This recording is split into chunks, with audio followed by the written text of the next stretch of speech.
Assalomu alaykum do'stlar. Bugun 16 iyun 2025 yil. Sizlarga bugun dollar kursini aytib o'taman. Bankda chizimlarni olib turibdi, chizimlarni sotib turibdilar. Shuni batafsil tushuntirib o'tamiz. Soatimiz hozir 7:48. Ertalabki holat.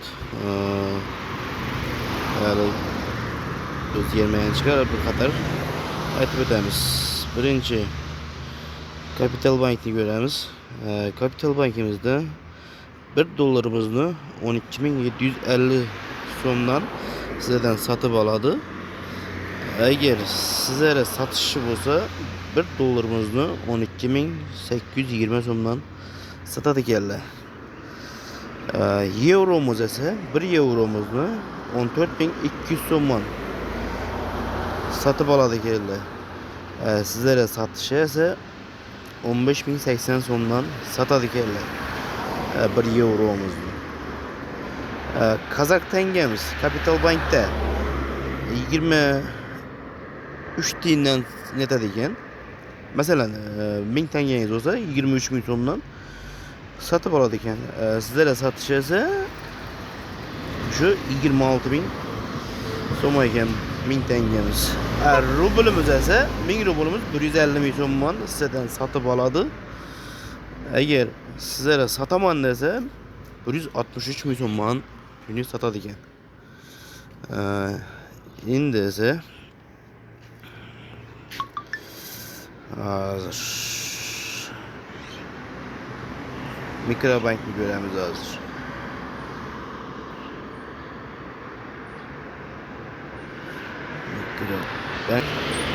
Mikrobankimizde 1 dollarimizni 12.700 so'mdan satıp aladı. Eğer size satıp alaman desanglar 12.820 so'mdan satıp alasizlar ekan. Euromiz esa 14.000 so'mdan satadi. Satıp aladı ekan sizden. Eğer size satıp alaman desanglar 15.000 so'mdan satıp alasizlar ekan. Shunday ma'lumotlar. Hozir yana bir bankni ko'ramiz. Agrobankni ko'ramiz. Agrobankimiz 1 dollarimizni 12.670 so'mdan satib oladi ekan. Sizlarga sotishi esa 12.820 so'mdan sotadi ekan. Euromiz 139.000 so'mdan satib oladi. Sotishi esa 153.000 50 tiyin ekan.